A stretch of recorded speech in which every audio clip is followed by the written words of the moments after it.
바울은 당시 꽤 유명한 사람이었습니다.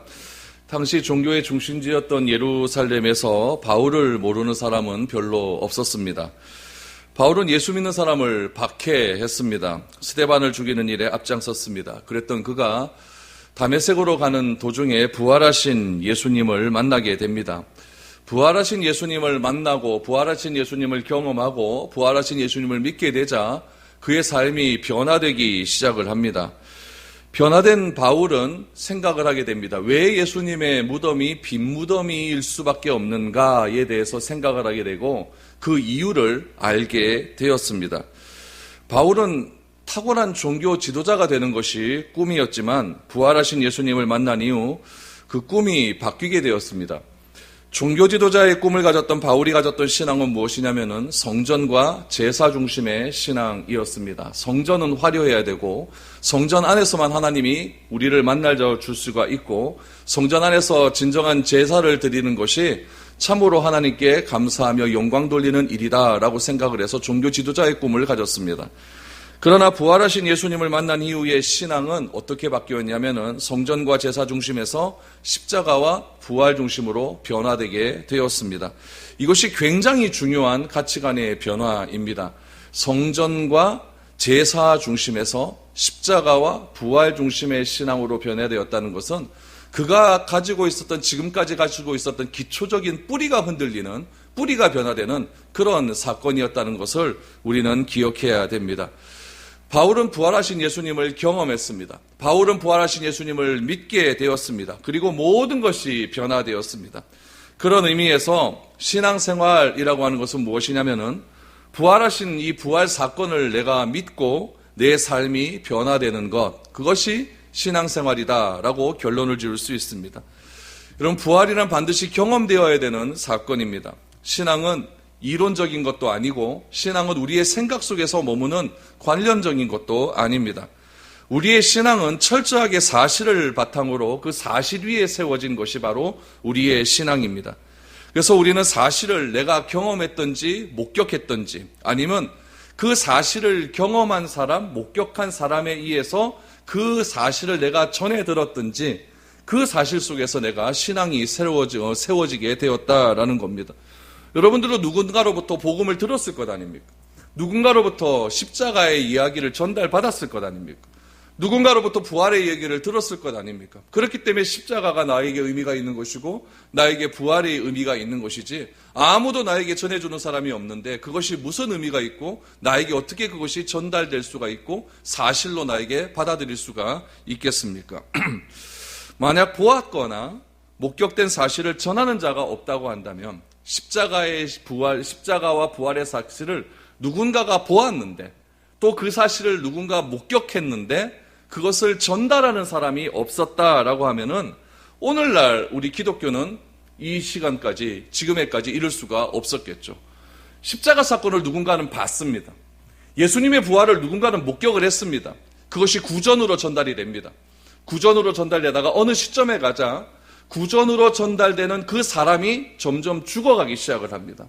그래서 생각한 것이 무엇이냐면 기록을 해놓아야겠다. 구전은 한계가 있죠. 말을 전하는 사람이 죽으면 끝이에요. 그래서 기록을 해야겠다라고 생각을 한 겁니다. 그래서 성경이 기록이 되기 시작을 합니다. 바울은 그렇게 해서 고린도전서를 기록합니다. 기록을 하면서 이 고린도 교회에 있었던 여러 가지 문제적인 상황들을 바울은 편지를 통해 기록함을 통해서 부활의 확실성을 고린도 교회 사람들에게 전해주기를 원했던 것입니다. 바울은 부활을 보았습니다.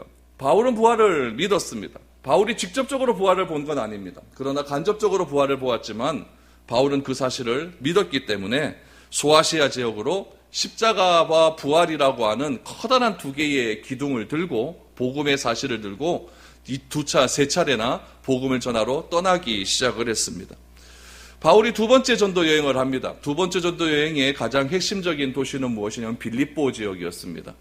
빌립보 지역을 지나서 데살로니가라고 하는 지역으로 건너갑니다. 데살로니가 지역에서 복음을 전하다가 바울은 심한 핍박을 받습니다. 그래서 베레아라고 하는 지역으로 건너가게 되죠. 그때의 베레아 지역 사람들은 데살로니가 지역 사람들과는 달랐습니다. 성경에 보니까 훨씬 더 신사적이었다. 그래서 하나님의 말씀을 묵상하고 하나님의 말씀을 공부하는데 철저했다라고 이야기를 합니다. 베레아 지역에서 바울이 복음을 전한 뒤에 어디로 갔냐면은 아테네에서 서쪽으로 70km 떨어진 고린도 지역으로 가게 되었습니다. 고린도 지역은 어떤 지역이었냐면 그 당시에 우상의 중심지였습니다. 특별히 여자 제사장들이 굉장히 많았던 곳이 고린도 지역이었습니다. 여자 제사장들이 많았기 때문에 음란한 곳이었죠. 그래서 너는 음란한 사람이다 라고 말할 때 고린도 사람이다 라고 전해질 만큼 고린도는 굉장히 음란한 지역이었고 우상이 굉장히 많았던 그런 지역이었습니다. 고린도 지역에서 바울은 브리스길라와 아굴라라고 하는 아주 신앙이 좋은 부부를 만나게 됩니다. 그 부부를 만나서 아소네라는 그런 집에서 18개월 동안 열심히 복음을 전해서 고린도 교회라고 하는 교회가 개척이 되기 시작을 했습니다. 그리고 바울은 다시 예루살렘으로 돌아와서 자기가 2차 전도여행에 있었던 여러 가지 상황들을 교회에 보고를 했습니다. 그 후 5년이라고 하는 시간이 지났습니다. 5년이라고 하는 시간이 지나서 바울이 3차 전도 여행을 준비하면서 이제는 어디로 가게 되었냐면은 터키 중부지방에 있었던 에베소라고 하는 곳으로 가게 됩니다. 에베소에서 바울이 열심히 두란노 서원을 세워놓고 복음을 증거하는데 고린도 지역에서 날라온 하나의 소식이 있습니다. 그 소식은 무엇이냐면 바울에게 있어서는 청천벽력과 같은 소식이었습니다. 어떤 소식이었냐면은 암울한 소식이었고 절망적인 소식이었습니다. 어떤 소식이었냐면 복음이 거부되었다는 소식이었죠. 고린도 지역에서 그렇게 18개월이라 1년 6개월이라는 시간 속에서 바울이 최선을 다해서 복음을 증거했는데 고린도 교회에서 복음이 거부되었다라고 하는 소식을 들었던 바울은 굉장히 침울한 감정적인 동요를 일으켰을 것입니다. 그리고 그 자리에서 주저앉아 있었던 것이 아니라 에베소에서 열심히 복음을 전도하는 중에 편지를 쓰기 시작을 합니다. 그 편지가 무슨 편지냐면은 고린도 전서입니다. 그때가 AD 56년경이었습니다. 그러니까 꽤 예수님께서 부활하시고 시간이 꽤 많이 한 20년 넘어 흘러갔던 그런 시간이었겠죠. 그렇다면 바울이 전해 들었던 그 소식은 어떤 소식이었을까요? 어떤 소식이 바울에게 전해 들었기에 바울은 그렇게 암울하고 힘들어하기에 바울이 편지를 쓸 수밖에 없었을까요? 그 이유가 오늘 본문 12절에 등장을 합니다. 12절 말씀을 보시죠. 그리스도께서 죽은 자 가운데서 다시 살아나셨다 전파되었거늘 너희 중에 어떤 사람들은 어찌하여 죽은 자 가운데서 부활이 없다 하느냐. 바울이 고린도에서 아굴라 브리스길라와 함께 18개월 동안 전했던 복음의 핵심은 무엇이었냐면 그리스도가 부활했다, 전달되었다는 이야기죠. 그런데 어떤 사람들은 어찌하여 죽은 자 가운데 부활이 없다 하느냐, 부활을 거부하는 소식을 바울이 듣게 되었습니다. 당시 고린도는 아테네와 굉장히密접한 지역에 있었죠. 그때 아테네의 가장 중심적인 사상은 여러분 어떤 사상이었냐면 들어봤을 겁니다. 플라톤이라고 하는 사상이었습니다. 플라톤의 사상은 무슨 사상이냐면 사람에게는 영과 육이 있는데 그 영과 육이 철저하게 분리되었다는 이야기입니다. 그래서 육은 나쁜 거고 영은 좋은 거다라는 사상이죠. 그러니까 육은 가짜고 영은 진짜다라고 하는 생각이었어요. 그래서 영은 진짜기 때문에 영은 영원히 불변한다는 이야기. 영원히 불변한다. 영원 불변설을 주장했던 사람이 이 플라톤이라는 사람이죠. 그러니까 영은 좋은 거니까 육은 나쁜 거죠. 나쁜 거면 부활을 할까요? 못할까요? 못한다는 거예요. 이런 생각이 고린도 지방에 막 몰려들고 오기 시작을 하는 겁니다. 이런 사상의 영향을 받아서 우리 서신서의 가장 이단으로 알려진 영지주의 이단이 등장을 하기 시작을 합니다. 영지주의 이단이 어떻게 등장을 했냐면은 영은 선하고 육은 악하니까 예수님은 어떻게 오셨습니까? 하나님의 영이 무슨 몸을 입고 사람의 몸을 입고 왔다는 것을 인정을 할까요? 안 할까요? 안 하는 거죠. 안 하는 거죠. 이런 성육신 사상을 부인하는 이단 사상이 들어오게 되고 영은 선하고 육은 악하니까 부활은 없다라고 하는 생각들이 교회 안에 마구 침투하기 시작을 하는 겁니다. 이런 침투에 맞서서 AD 한 80년쯤 돼가지고 사도 요한이 요한복음을 기록합니다. 요한복음을 기록하면서 뭐라고 기록을 하냐면은 요한복음 1장에 딱 보면 말씀이 육신이 되었다. 너희들이 생각하는 그런 것들은 잘못되었다는 거죠. 하나님의 말씀인 이 로고스가 육신을 입고 이 땅에 온 것은 엄연한 사실임을 그래서 요한복음이 증거를 하는 겁니다. 부활이 없다고 하는 사상은 굉장히 만연한 사상이었습니다. 예수님이 계셨을 당시에도 예루살렘에도 보면은 여러 가지 종교적인 종파들이 많이 있었는데 특별히 사두개인들은 부활이 없다라고 주장을 하는 그런 사람들이었습니다. 그러다 보니까 이 고린도 교회의 가장 핵심적인 복음 사상이 흔들리기 시작을 하는 겁니다. 예수님이 육신을 입고 이 땅에 오셨다라고 하는 성육신 사상이 부인이 되고 부활은 없다라고 하는 그 사상이 부인이 된다면 성육신이 부인되면 뭐가 부인되냐면 십자가가 부인이 됩니다. 십자가가 부인되니까 부활도 당연히 부인되는 거죠. 복음의 핵심 가치가 부인이 되는 거예요. 바울은 예수님을 믿고 성전과 제사 중심의 신앙에서 이제는 십자가와 부활의 중심으로 완전히 변화되어 자신의 모든 생각들이 바뀌고 변화되는 그런 놀라운 능력이 나타나기 시작을 했는데 그래서 그 능력을 가지고 열심히 복음에 기초해서 교회를 세워놨는데 교회 가운데 이단들이 들어와 버리니까 교회가 휘청휘청거리기 시작을 하는 거예요. 고린도 교회 그 외에 얼마나 많은 문제들이 있었습니까? 종파들이 있었잖아요. 교회 안에 베드로파, 바울파, 아골로파 뭐 이런 종파들이 막 일어나고 어떤 사람들은 자기의 계모와 같이 산대요. 아들이. 이런 성적인 문란함도 막 일어나게 되었고 성찬의 문제도 있었고 은사에 대한 문제도 있었고 교회 가운데 너무나 많은 문제들이 있었는데 바울은 그중에서 가장 중요한 문제는 이 부활이 없다. 부활이 없다. 이 복음의 근간을 흔드는 이 사상 때문에 바울은 심히 암울한 시기를 겪었던 겁니다. 그래서 바울이 편지를 쓰는 거죠. 그런데 이런 영지주의 사상들이 언제까지 계속적으로 지속이 되느냐? 바울이 죽을 때까지 계속되는 거예요. 이 이후로 바울이 10년 뒤쯤 되면 이제 3차 전도여행이 끝나고 바울이 예루살렘으로 가서 막 고난을 받고 로마 감옥에 갇히는 그때가 AD 한 65년에서 66년쯤 된다는 거예요. 그러면은 고린도전서 쓸 때보다 한 10년이 지났죠. 그때 바울이 디모데에게 편지를 씁니다. 디모데가 그때 어디서 목회를 하고 있었냐면 에베소에서 목회하고 있었거든요. 에베소에서도 이런 사상이 막 들어오기 시작을 하는 거예요. 그래서 에베소에서 디모데에게 편지를 씁니다. 로마에서 에베소에서 목회하는 디모데에게 편지를 씁니다. 그것이 디모데 후서예요. 우리 디모데 후서 2장 18절에 보면 바울이 이 에베소 교회에는 어떤 부활의 문제가 있었는가를 또 설명합니다. 이 디모데 후서 2장 18절입니다.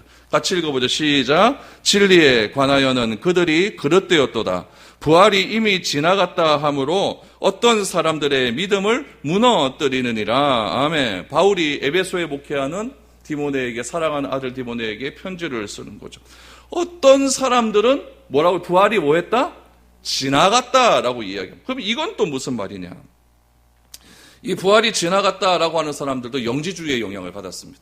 영은 선하고 육은 악하다. 그러니까 육은 악하니까 당연히 그들의 신앙이 어디에 집중되겠습니까?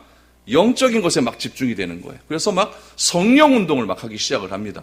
그런 사람들을 가리켜서 그 당시에 열광주의자. 이 열광주의자들이 막 그 에베소 교회에서 일어나면서 어떤 일들이 일어나냐면 막 방언을 해야 된다. 막 어떤 신과 막 영매를 해야 된다. 막 우리가 천국에 한번 갔다 와야 된다. 이런 식의 막 신비주의 사상을 막 증거하기 시작을 하는 겁니다. 그러다 보니까 어떻게 생각했냐면은 이렇게 생각을 하는 거죠. 내가 방언도 하고 내가 하나님께 통속으로 막 기도하니까 뭔가 막 뜨거움도 막 있는 것 같고 막 감정적인 막 열광이 막 일어나고 막 머리도 막 뜨뜻해서 막 불이 막 떨어지는 것 같고 내 모습이 막 천사와 같이 막 변화되는 것 같은 그런 모습이 막 일어나는 것 같은데 무슨 부활이 필요하냐? 내가 지금으로서는 완전한 구원을 이룬 것이 아니냐? 막 방언하니까 그것이 내가 지금 완전한 구원이 이룬 것이 아니냐? 그런 의미에서 부활은 이미 지나갔다라고 말하는 사람들이죠. 그래서 바울은 디모데에게 그런 거 믿지 말아라. 그런 거 믿지 말아라. 우리가 구원을 어떻게 성령합니까? 예수님을 믿는 순간 우리에게 의로움 따고 선언되지 않습니까? 그건 칭의라고 했잖아요. 칭의를 받은 순간부터 우리는 주님이 재림을 기다리면서 성화의 삶을 살아가잖아요. 우리가 완전히 구원을 이루는 것은 언제 이루어진다? 주님이 재림하는 그 순간 우리가 완전히 호련히 변화되어서 부활의 몸이 되어서 그때 이루어지는 것이라고 우리는 성경에서 알고 있는데 얘네들은 어떻게 하느냐? 에베소도 바울이 꽤 열심히 사역했던 곳 아닙니까? 그곳에서 부활은 이미 지나갔다. 부활은 이미 지나갔다. 여러분 이래서 이단이 무서운 겁니다. 복음의 근단, 교회의 근간을 흔들리는 것이 이러한 이단의 사상이라는 거죠. 바울은 늘 십자가를 전했습니다. 바울은 늘 부활을 전했습니다. 십자가 외에는 나는 다른 것은 알지도 않겠다라고 할 정도로 바울은 복음에 대한 철저한 확신이 있었습니다. 십자가와 부활을 증거하면서 바울은 이렇게도 고백을 합니다. 내가 그리스도 외에 다른 것은 배설물로 여기겠다라고 보화를 했습니다. 그렇다면 십자가와 부활이 도대체 무엇이기에 사람을 이렇게 변화시킬까요? 십자가와 부활이 그렇게 중요한 이유는 도대체 무엇일까요? 십자가와 부활이 도대체 무엇이기에 나를 변화시키는 능력이 그 가운데 있을까요? 십자가와 부활이 내 삶 가운데 그게 고백이 되어지지 않는다고 한다면 우리는 무엇을 믿고 무엇을 전하는 사람일 수밖에 없을까요? 십자가와 부활을 여러분들에게 질문을 합니다. 여러분들에게 있어서 십자가와 부활은 왜 중요합니까? 라고 질문을 받는다면 여러분들은 그 질문에 대해서 어떻게 대답을 할 수가 있겠습니까? 우리가 이 십자가와 부활에 대한 이 믿음이 흔들린다고 한다면 십자가와 부활의 소식은 아무에게도 전달될 수가 없는 것입니다. 가장 중요한 소식이기 때문에 내가 말하는 것이지 그렇지 않으면 전달될 이유도 없는 거죠. 예수님과 하나님을 거부하는 사람들이 가장 두 가지를 많이 거부하게 되는데 첫 번째는 뭐냐면 창조에 대한 이야기입니다. 나 창조 그거 못 믿겠다. 다 진화된 것이다. 이렇게 얘기하죠. 두 번째는 무엇이냐면 바로 이 부활에 대한 문제입니다. 왜냐하면 이 십자가와 부활이라고 하는 이 부활의 문제와 이 창조에 대한 문제는 과학으로 증명될 수 있는 게 아닙니다. 내가 생각을 아무리 많이 한다고 그것은 증명되는 것이 아닙니다. 창조와 부활은 무엇이 되어야 되냐면 경험되어져야 합니다. 내가 경험되어져야만 과학적으로 증명되지 않는 것을 내가 뛰어넘을 수가 있기 때문에 그렇습니다. 내가 확실히 봤는데, 내가 확실히 그것을 믿는데 과학적으로 아무리 증명하려고 해도 여러분 그것을 내가 거부할 수가 있겠습니까? 내가 본 것은 절대 부인하지 못한다는 거예요. 그래서 순교하는 것 아니겠습니까? 바울이 십자가와 부활을 전했음에도 불구하고 고린도 교회는 이런 식의 문화들이 잘못된 사상, 철학들, 잘못된 이단의 사상들, 철학적인 사상에 의해서 영향을 받은 잘못된 영지주의 이단, 이런 것들이 자꾸 들어오게 됨을 통해서 고린도 교회는 큰 혼란함에 빠졌다는 이야기입니다. 그렇다면 오늘날 우리 교회는 어떻습니까? 오늘날 우리 21세기를 살아가고 AI가 이제는 막 모든 것들을 다 해주는 이런 시대에 교회에서 가장 핵심적인 가치로 가져야 될 이 십자가와 부활은 이런 영향을 받지 않고 있을까요? 저는 받고 있다고 생각합니다. 잘못된 세상의 기조들이 교회 안에 자꾸 들어옵니다. 들어와서 이런 것들을 부인하려고 하는, 과학적으로 한번 논증을 한번 해보자가 하는 그런 시도들이 굉장히 많이 있다는 것은 여러분 유튜브 들어가 보면 다 알 수 있는 사실입니다. 이런 것들의 영향을 받아서 우리가 교회에서 바른 말씀을 증거가 됨을 불구하고 그런 것들의 영향을 받아서 믿지 못하는 것으로 생각이 된다면 여러분 자기의 목숨을 바쳐서 십자가와 부활을 친히 행하셨던 예수님의 사건, 또한 그런 것들을 목격했던 수많은 구전으로 전달되었던 그런 사람들의 행위가 헛되지 않겠습니까? 오늘 바울은 오늘 고린도 교회 편지를 보내면서 만일 뭐뭐 한다면 이런 표현을 써가면서 세 가지로 만일 뭐뭐 한다면 이렇게 되지 않겠느냐, 만일 무엇 한다면 이렇게 되는 것이 아니겠느냐, 만일 무엇 하면 이렇게 되지 않겠느냐, 그러므로 예수의 부활은 사실이다. 굉장히 논리적으로 그 사람들에게 접근을 하고 있습니다. 왜냐하면 논리적으로 자꾸 들어오니까 이렇게 얘기를 하는 거죠. 그래서 오늘 그 사건을 여러분들과 한번 생각해 보려고 합니다. 예수님의 부활은 도대체 어떤 의미가 있고 십자가는 어떤 의미가 있는가? 여러분들이 AD 50년으로 넘어가십시오. 50년으로 넘어가셔가지고 내가 고린도 교회다, 지금 여기가 고린도 교회다라고 생각을 하시면서 바울의 편지를 한번 읽어볼 수 있기를 바랍니다. 13절 말씀입니다. 만일 죽은 자의 부활이 없으면 그리스도도 다시 살아나지 못하셨으리라 라고 말합니다. 여러분, 우리는 기적을 말하죠. 기적. 근데 기적을 말할 때 원칙이 있어요. 그 원칙은 무엇이냐면은 일반적인 원칙 가정 하에서 일어난다는 거예요. 기적은 일반적인 원칙 하에서 일어난다는 거죠. 오늘 보세요. 만일 죽은 자의 부활이 없으면, 이건 일반적인 원칙입니다. 그렇죠? 죽었다라는 것은 다 일반적인 원칙이잖아요. 여러분들도 죽고 저도 죽고 다 죽습니다. 이거는 다 그냥 공부해서 아는 사실이 아니라 이건 태어날 때부터 아는 그런 사실이에요. 다 죽었어요. 모든 사람이 다 죽습니다. 그런데 죽은 자를 살려내셨습니다. 그가 누굴까요? 나사로입니다. 예수님께서 십자가에 못 박히기 얼마 전에 나사로를 죽은 자 가운데서 살렸습니다. 일반적인 원칙을 설명하는 거죠. 죽은 자를 살려내실 때 어떻게 살려내셨냐면은 큰일 났습니다. 예수님 빨리 와주세요. 그 얘기를 듣고도 안 갑니다. 그리고 죽었다는 소식을 듣고 4일이 지난 다음에 갑니다. 완전히 죽은 거예요. 무덤에 갔습니다. 갔더니 성경은 뭐라고 이야기하냐면 썩은 내가 펄펄 난다라고 완전히 죽은 거예요. 그러니까 죽으면은 썩는다. 이거는 일반적인 원칙이라는 이야기죠. 그때 예수님께서 무엇이라고 이야기하면 돌문을 굴려라. 나사로야 나와라. 나사로야 나와라. 그때 나사로가 돌돌 염한 그런 모습으로 그렇게 나왔다라고 이야기를 합니다. 여러분 이것이 부활입니다. 이런 일반적인 원칙 속에서 죽은 자가 살아나는 기적이 없었다면 예수님도 다시 살지 못했을 것이다. 이것을 바울이 고린도 교회 사람들에게 먼저 이야기를 하는 겁니다. 그러니까 일반적인 원칙은 다 죽는다. 그러나 예수님은 자기가 먼저 살아나기 전에 앞서서 먼저 살려냈다는 겁니다. 일반적인 원칙 하에 있는 사람을 살려냈다는 겁니다. 그가 누구라고요? 나사로다라는 이야기죠. 그렇기 때문에 나사로도 살아났듯이 누구도 산다? 예수님도 살아났다라는 거죠. 이것을 바울은 로마서에서 이렇게 이야기를 합니다. 로마서 4장 25절 말씀을 보시기 바랍니다. 같이 읽어보죠. 시작. 예수는 우리가 범죄한 것 때문에 내줌이 되고 또한 우리를 의롭다 하시기 위하여 살아나셨느니라. 아멘. 우리가 범죄했기 때문에 사망에서 우리를 사망에게 내주었다라는 거. 내주었다는 이야기죠. 우리가 뭐 했기 때문에? 죄를 지었기 때문에 죄에게 우리를 사망에게 내어주었다라고 말을 합니다. 죽었다는 이야기죠. 죽었다라는 것은 하나님과의 관계가 끊어졌다라는 이야기입니다. 사람도 여러분, 사람과의 관계도 그 사람 두 사람 관계 속에서 무슨 잘못을 하거나 죄를 지으면 끊어질 수밖에 없어요.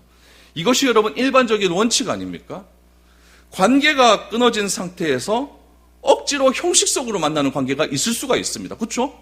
나는 저 사람 죽어라고 싫은데 뭐 어떤 사업 때문에 어떤 뭐 관계 때문에 어쩔 수 없이 만나는 관계가 있어요. 여러분 그 만남은 산 만남입니까? 죽은 만남입니까?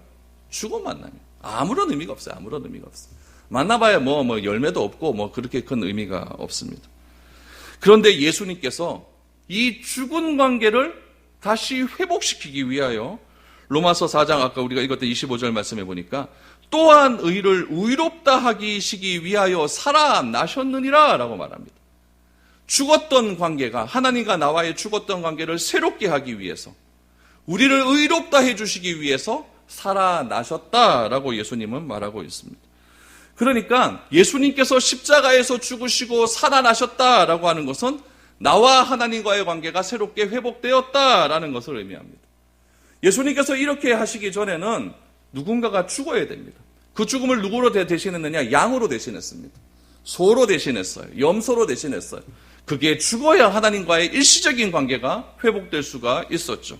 그러나 이제는 하나님과의 영원한 관계가 회복되는 길을 하나님께서 열어주셨습니다.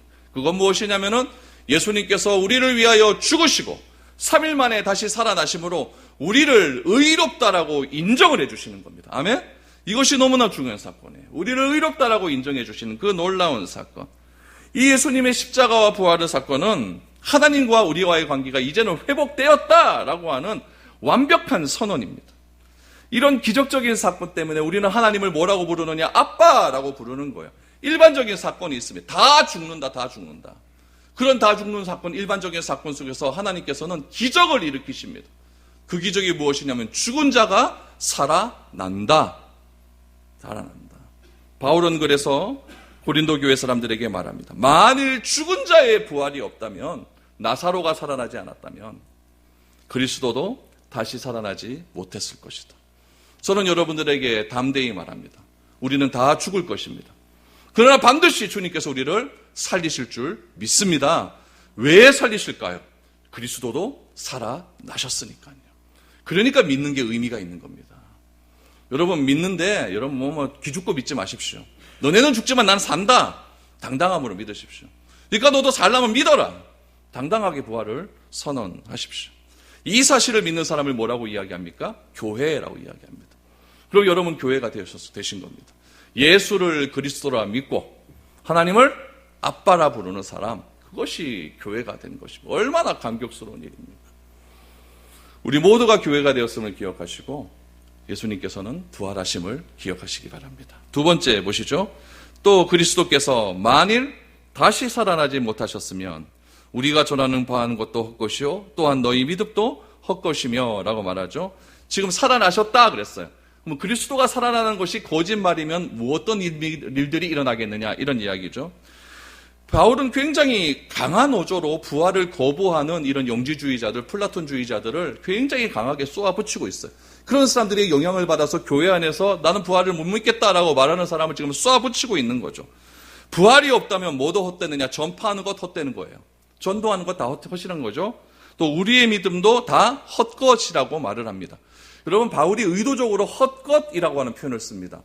그냥 아무것도 아니다 이렇게 말하면 되는데 의도적으로 우리가 전파하는 것도 헛것이고 너희가 전하는 것, 너희 믿음도 헛것이다라는 거예요. 이 헛것이라고 하는 단어는 무슨 말이냐면 열매가 없다라는 뜻이에요. 열매가 없다. 아무 의미가 없다라는 이야기죠. 여러분, 우리가 살아가면서 내 신앙이 좀 떨어질 때가 있습니다. 좀 괜찮은데 갑자기 막 신앙이 좀 떨어지는 것 같아. 교회 오는 것도 좀 짱나고 교회에서 사람 만나는 것도 좀 짱나고 목사 설교하는데 그거 잘 믿어지지도 않고 그럴 때 이렇게 얘기해보면 제 믿음이 좀 떨어진 것 같습니다. 은혜가 좀 떨어진 것 같습니다. 이렇게 얘기하지 않습니까? 그런 것들은 오늘 말씀에 비추어 생각해보면은 이유가 무엇이라고 합니까? 내가 믿는 신앙이 부활에 근거하지 않았다라는데 그 이유가 있는 겁니다. 부활에 대한 소망도 없고 부활하셨다는 소식이 기쁘지도 않고 예수님의 부활이 나와 무슨 상관이 있느냐라고 하는 생각이 많아지게 되면 우리의 신앙은 바닥을 기게 되는 겁니다. 그럼 십자가는 바닥입니다. 바닥이 있을 때 뭐가 나와요? 부활이 있는 거예요. 내가 지금 믿음이 바닥을 친다는 것은 부활의 기쁨을 주시기 위한 하나의 과정일 수 있습니다. 우리가 항상 부활의 기쁨 속에서 우리 텐션이 업돼가고 그래 살 수는 없잖아요. 올랐다 내려갔다 이럴 수 있잖아요. 내려가는 거예요. 내려가는 건 내가 십자가를 주는구나. 십자가의 고난을 받는 거구나. 그러면 우리가 기대해야 될 것은 무엇이냐면 부활의 능력을 기대하는 거예요. 우리가 기쁨으로 회복될 때가 다시 있다. 부활의 능력을 회복해야 된다. 내가 다시 회복해야 될 것은 내가 다시 내가 소유가 많아지고 뭐가 잘 되고 이게 중요한 것이 아니라 이것으로 내 기쁨이 충만해지는 것이 아니라 변하지 않는 근본적인 사실 부활의 기쁨으로 나를 회복시키려고 하는 하나님의 이유가 있구나. 이것을 알아가는 겁니다. 알아가는 겁니다. 혹시라도 여러분 삶 가운데 지금 조금 떨어져 있다 그러면은 부활의 기쁨의 능력이 오늘 이 시간을 통해서 회복될 수 있기를 축복합니다. 그게 놀라운 능력이에요. 그게 놀라운. 이게 부활이고 이것이 예수 믿는 재미 아니겠습니까? 이런 재미를 느끼지 못하면은 어쩔 수 없죠. 다른 종교 믿는 거가 별반 다른 거 없습니다. 별 다른 거 없습니다. 여러분, 아리마대 요셉이라고 하는 사람이 있지 않습니까? 또 니고데모라는 사람이 있지 않습니까? 예수님이 돌아가셨습니다. 돌아가시고 시체를 치울 사람이 없었어요. 이 아리마대 요셉이 예수님의 제자라고 하는 사람 다 도망갔는데 그는 빌라도에게 담대히 갑니다. 담대히 가서 시체 내놔라 이렇게 얘기합니다. 시체 내놔라. 누가 그렇게 말할 수가 있을까요? 시체 내놔라라고 말한 뒤에 뭐라고 얘기하면 자기가 죽으려고 만들어 놓았던 무덤을 예수님께 한 번도 사용하지 않은 그는 새 무덤을 예수님께 드려버립니다. 그래서 3일 후에 가봤더니 시신은 없어졌습니다. 무덤은 비어 있었습니다. 그 후에 예수님께서 부활하신 예수님께서 제자들에게 나타납니다. 부활의 사건은 팩트입니다. 여러분. 사실이에요. 이렇게 목격자들이 많은데 사실입니다. 그래서 여러분들이 이 부활의 사실을 꼭 기억하시기를 바랍니다. 만일 그리스도가 죽은 자 가운데서 살아나지 않았다면 우리가 전하는 것도 헛되고 우리의 믿음도 헛되다. 또 16절 17절 보십시오. 만일 죽은 자가 다시 살아나는 일이 없으면 그리스도도 다시 살아나신 일이 없었을 터리요 그리스도께서 다시 살아나는 일이 없으면 너희 믿음도 헛되고 너희가 여전히 죄 가운데 있을 것이요 라고 말합니다. 여러분, 부활이 없다면, 그리스도의 부활이 없다면 죽은 자가 살아나는 일이 없다라고 말을 합니다. 나도 못하는데 남을 어떻게 살릴 수가 있겠습니까? 나도 안 되는데 다른 사람을 어떻게 되게 할 수가 있겠습니까? 일단 내가 돼야 될 것 아닙니까? 내가 돼야 다른 사람도 되는 것 아닐까요? 저는 수학 지지도 못하면서 남 수학 가르친다고 하면 그 사람이 나한테 와서 배우겠습니까? 아니잖아요. 아니잖아요. 여전히 예수님의 시신이 무덤에 있다고 한다면 우리는 예수님의 그 능력을 우리가 한번 기념하기 위해서 어디 가면 예루살렘 가야 됩니다. 예루살렘 가갖고 예수님이 여기 죽으셨구나. 이렇게 하면서 흐흐흐 울고 이렇게 와야 되는 거예요. 와야 되는. 그러나 예수님 여러분 죽었다고 하는 그 무덤에 가보니까 예수님의 무덤은 비어 있어요. 없어요, 없어. 그러니까 거기서 우리는 기쁨의 찬양을 부르는 겁니다. 사셨네, 사셨네. 예수 다시 사셨네. 얼마나 기쁜 일입니까? 그렇기 때문에 예수님께서는 십자가상에서 마지막으로 이 말을 하시고 돌아가십니다. 다 이루었다, 다 이루었다. 이것은 무엇이냐면은 내가 이제 죄값을 다 치루었다, 다 치루었다. 죄로부터 너희는 자유했다. 그런데 만약 예수께서 부활하지 못했다고 한다면 자기의 죽음의 문제도 해결하지 못하는 그런 분께서 어떻게 우리의 죄의 결과인 죽음의 문제를 해결할 수가 있겠느냐. 그러니까 너희의 믿음 다 헛되다, 다 헛되다. 이렇게 바울은 이야기하는 것이죠. 여러분 가운데 아직까지 내가 지은 죄 때문에 죄책감에 사로잡힌 사람이 있습니까? 여러분 아직까지 내가 지은 어떤 행동 때문에 그것에 사로잡혀서 평생을 아무것도 하지 못하고 그렇게 삶을 살아가시는 분이 있습니까? 그런 분이 있다면 여러분들이 그 사람들에게 부활의 놀라운 능력이 들어갈 수 있기를, 믿어질 수 있기를 축복합니다. 왜냐하면 바울도 그런 죄책감이 너무나 많았어요. 스데반을 죽였다는 죄책감, 많은 사람들을 죽였다는 죄책감, 잘못된 신앙을 가졌다고 하는 죄책감, 얼마나 많은 죄책감이 있었습니까? 그런데 바울 십자가와 부활을 믿고 난 다음에, 부활의 능력을 믿고 난 다음에 바울이 선언하는 것을 보십시오. 로마서 8장 1절과 2절 말씀을 보시기 바랍니다. 바울이 뭐라고 선언합니까? 같이 읽어보죠. 시작. 그러므로 이제 그리스도 예수 안에 있는 자에게는 결코 정죄함이 없나니 이는 그리스도 예수 안에 있는 생명의 성령의 법이 죄와 사망의 법에서 너를 해방하였음이라. 아멘. 왜 십자가와 부활이 복음입니까? 죄에서 해방을 시키는 능력이 되기 때문에 십자가와 부활은 복음입니다. 왜 복음이 좋은 소식입니까? 우리에게 자유를 선언했기 때문에 그렇습니다. 해방을 선언했기 때문에 그렇습니다. 이것이 구원입니다. 이것이 바울의 간증입니다. 바울이 죄와 사망에 영원토록 묶여 있었던 율법이 있었습니다. 이 율법에서 나는 어떻게 자유할 수가 있을까? 어떻게 하면 이 율법을 100% 다 지키며 살아갈 수가 있을까? 어떻게 선한 삶을 살 수가 있을까? 그렇게 율법에 얽매여서 살았던 그런 바울, 갈라디아서에 보면 그것을 율법 아래에 있는 삶이다라고 얘기합니다. 그렇게 살았던 바울에게 예수님의 놀라운 부활의 능력의 소식은 어떻게 되었냐? 이런 모든 율법에서 자유케 하는 능력이 되었습니다. 그렇기 때문에 나를 묶고 있는 죄와 사망의 법에서 나는 이제 해방되었다라고 그렇게 선언을 하는 것입니다. 그래서 어디를 가든지 바울은 십자가와 부활을 전하는 십자가의 전달자가 될 수 있었던 겁니다. 계속해서 18절 19절을 보십시오. 또한 그리스도 안에서 잠자는 자도 망하였으리니 만일 그리스도 안에서 우리가 바라는 것이 다만 이 세상의 삶뿐이면 모든 사람 가운데 우리가 더욱 불쌍한 자니라 라고 말합니다. 여러분 잠자는 자가 망했대요. 그리스도 안에서 잠자는 자가 망했대요. 잠잔다라고 하는 것은 성경에서 말할 때 죽었다라고 하는 표현을 잠잔다라고 말을 합니다. 잠을 잤으면 뭐 해야 돼요? 일어나야 됩니다. 그런데 잠을 잤는데 못 일어납니다. 그럼 망한 거 아닙니까? 근데 특별히 오늘 18절 말씀해 보니까 잠을 잤는데 죽었는데 어디서 죽었어요? 그리스도 안에서 죽었대요. 이 말은 뭐냐면 예수 믿었고 죽었다는 이야기예요. 예수 믿고 죽었다는 이야기예요. 근데 만약 그리스도의 부활이 없다면 얼마나 우리가 심각해지겠습니까? 얼마나 멍청해지겠습니까? 우리는 영생을 주시는 예수님을 믿고 우리는 구원을 주시는 예수님을 믿고 그렇게 우리는 은혜스럽게 천국 환송 예배를 드리면서 그렇게 죽었는데 그리스도 안에서 잠을 잤는데 못 일어나요. 못 일어나요. 다 헛것 아닙니까? 다 헛것 아닙니까? 그래서 바울은 말합니다. 그리스도 안에서 잠자는 자도 뭐 했다? 망했다. 망했다. 저는 이 망했다는 말이 되게 웃겨요. 망했다. 언제 여러분 망했다는 소식 듣습니까? 기대하는 것 안 되니까 망했다. 완전 망했다. 우리가 바라는 것이 믿지 않는 사람과 똑같은 이 세상의 삶뿐이면 우리의 삶이 얼마나 불쌍하겠습니까? 부활은 사실에 근거한 사건이고 바울의 사건의 목격자가 되기 위하여 부활이 없는 사람들에게 이렇게 선언을 하는 겁니다. 오늘 바울은 세 가지의 만일 그랬어요. 이 만일 통해서 그러면 결론이 뭐냐? 결론은 바울은 오늘 20절에서 구약의 여러 가지 근거를 들면서 20절에서 압축적으로 이렇게 이야기를 합니다. 20절 보십시오. 그러나 이제 그리스도께서 죽은 자 가운데서 다시 살아나사 잠자는 자들의 첫 열매가 되셨도다 라고 말합니다. 바울은 그러나 라고 말합니다. 지금까지 만일 부활이 없다면, 만일 그리스도께서 다시 살아나지 못했다면 이렇게 얘기를 합니다. 그러면 부활이 존재하지 않는다면 우리의 신앙은 헛것이라고 이야기를 했습니다. 그러나 이제 예수님께서 죽은 자 가운데서 다시 살아나셨다라는 말씀을 선포합니다. 왜 살아난 것이 중요한가? 지금까지 바울이 말한 모든 가정이 여러분 맞다는 것을 의미하기 때문에 그래요. 예수님은 살아나셨습니다. 살아나셨는데 뭐라고 표현하냐면 잠자는 자들의 첫 열매. 여러분 이 첫 열매가 중요한 거예요. 이 첫 열매라는 말을 왜 우리 갑자기 끄집어냈는가? 여러분 주보에 보면 제가 첫 열매에 대한 표를 딱 그려놨어요. 여러분 이거는 여러분 머릿속에 딱 들어가 있어야 돼요. 이거는 딱 들어가 있어야 돼요. 여러분 잠자는 자들의 첫 열매가 우리와 무슨 상관이 있는가? 구약적인 개념입니다. 농사적인 개념이에요. 농사인데 우리 한국의 농사가 아니라 이스라엘의 농사적인 개념입니다.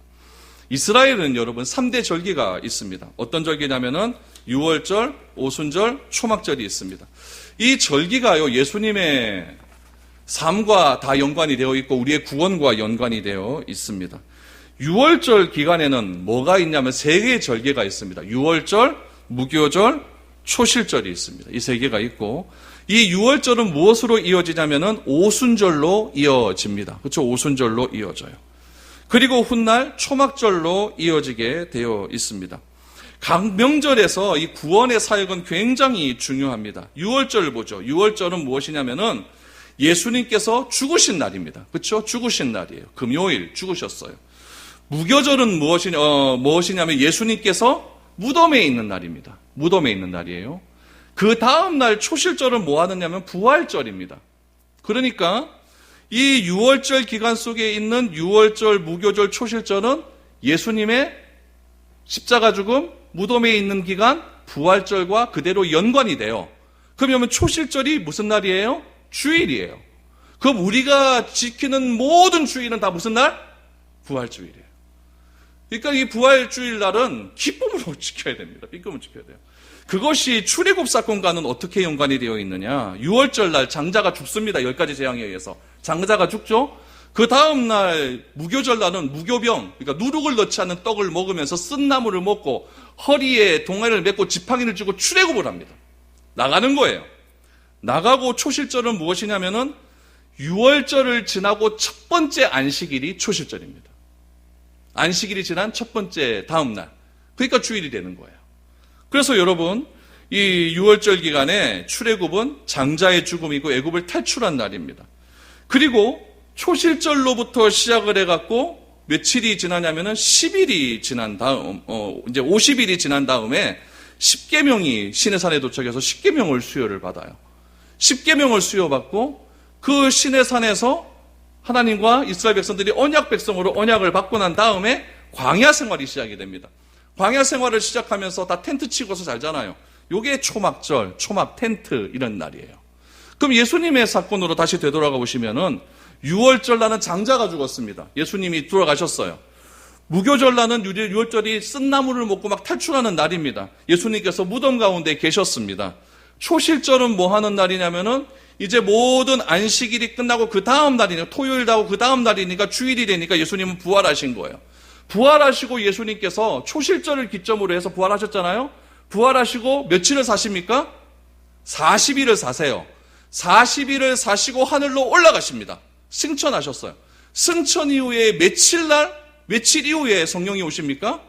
10일 이후에 오시는 거예요. 이해되시죠? 그러니까 초실절로부터 시작해서 오순절까지는 딱 50일입니다. 오순이라고 하는 말이 순이 10이거든요. 10 곱하기 5에서 오순절이에요. 그래서 7주를 7번 보낸다. 7번 보내고 그 다음 날이 55순절이다. 이렇게 생각하시면 됩니다. 그렇게 하시고 초막절은 왜 재림이냐? 스가랴서에 보니까 하나님께서 나중에 재림하실 때 모양을 그렇게 초막절날 한다. 재림한다. 이렇게 예언을 해 놓았어요. 그래서 재림입니다. 그런 의미에서 우리 구원은 어떠냐? 유월절 기간은 출애굽한 날이니까 예수님과 십자가에서 죽은 날이니까 부활해서 우리에게 의로움을 주셨으니까 칭의의 선언이 일어나는 거예요. 그리고 오순절은 성령을 능력을 받아서 내가 이제 성화의 삶을 사는 거죠. 성화의 삶을 살고 초막절에 예수님께서 재림을 하시니까 우리는 완전한 모습으로 영화의 모습으로 변화가 되는 거예요. 그럼 이게 잠자는 자의 첫 열매와 무슨 상관이 있느냐? 이런 상관이 있습니까? 우리가 제가 여기 주부에 적진 않았는데 레위기 23장 10절에서 16절에 보면은 초실절이 되면은 이렇게 해라라고 하는 규례가 나와요. 초실절이 농사 짓는 겁니다. 초실, 그러니까 처음 열매를 맺는 절 이거예요. 처음 열매를 맺는 절에 하나님께서 하나님께 첫 열매를 하나님께 드리는 겁니다. 그거를 며칠 날 드리냐면은 50일 동안 드려요. 초실절 하나 드리고 그 다음날 추수해서 또 하나 드리고 이렇게 해서 50일을 드리는 거예요. 50일 드리는데 중요한 게 뭐냐면은 하나님께 첫 열매를 드리는 이 첫 열매를 딱 보면은 첫 열매를 딱 보면은 뭘 알 수 있냐면은 풍년인지 흉년인지 알아요. 첫 열매를 딱 드렸는데 보리의 수확이 많다. 그러면 그날 농사는 풍년이에요. 근데 첫 열매를 딱 드렸는데 이게 시원치 않아요. 그럼 그 해의 농사는 흉년이에요. 잠자는 자리에 첫 열매가 되셨더라라는 말은 무슨 말이겠습니까? 예수님은 풍년이에요. 풍년. 무엇으로 풍년입니까? 부활하셨다. 첫 열매를 보고 그 한 해의 농사의 결과를 알 수 있듯이 예수님께서 부활하셨으니까 우리도 부활한다. 이것을 바울은 이렇게 얘기하는 거예요. 예수님은 잠자는 자들의 첫 열매가 되셨도다. 아멘. 놀라운 사실입니다. 놀라운 사실입니다. 이게 구약의 모든 사건과 연결이 이렇게 다 되는 거예요. 그러니까 여러분, 저는 성경을 읽으면 읽을수록 이 성경의 저자는 하나님일 수밖에 없는 거예요. 수천 년 전의 사건과 여러분, 요한계시록에 제일 늦게 쓰여졌는데 그 사건이 다 아구가 맞아요. 이거는 저자가 한 명이 아니면은 맞을 수가 없는 일이에요. 십자가는 우리의 능력이 됩니다. 십자가는 우리의 모든 죄를 씻어주는 그런 사건이 됩니다. 부활은 무엇입니까? 그 사건이 단회적인 사건이 아니라 영원토록 우리가 의로움을 줄 수 있는 구원의 확실성을 가진 사건이 부활이라는 뜻입니다. 그래서 바울은 우리가 읽진 않았지만 우리 고린도전서 15장 54절 55절 말씀을 한번 보십시오. 성경에서 고린도전서 15장 54절 55절에 보니까 아예 막 선언을 해버립니다. 어떻게 선언을 하느냐? 여러분 한번 이 선언의 모습을 한번 보시기 바랍니다. 54절 55절 같이 읽어보죠. 시작. 이 썩을 것이 썩지 아니함을 입고 이 죽을 것이 죽지 아니함을 입을 때에는 사망을 삼키고 이기리라고 기록된 말씀이 이루어지리라. 사망아 너의 승리가 어디 있느냐? 사망아 내가 쏘는 것이 어디 있느냐? 아멘.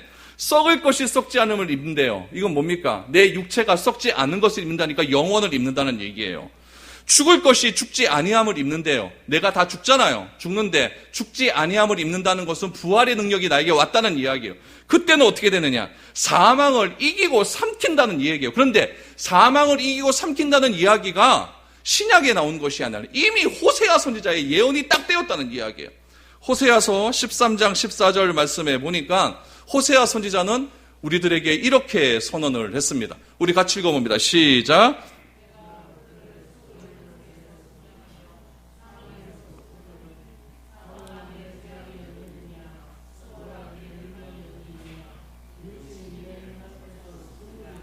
아멘.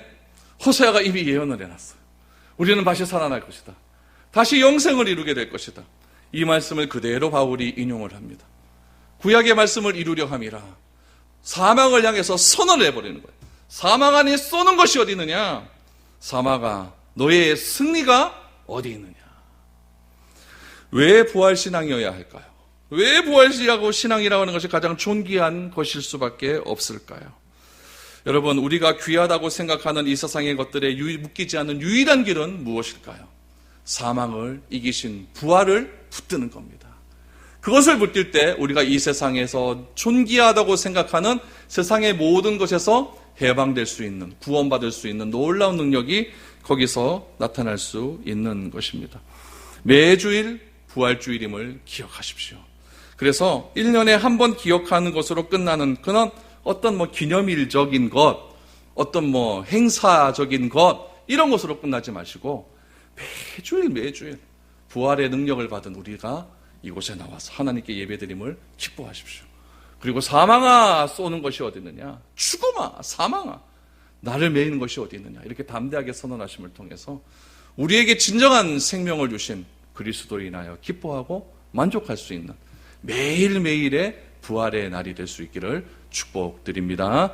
우리 찬양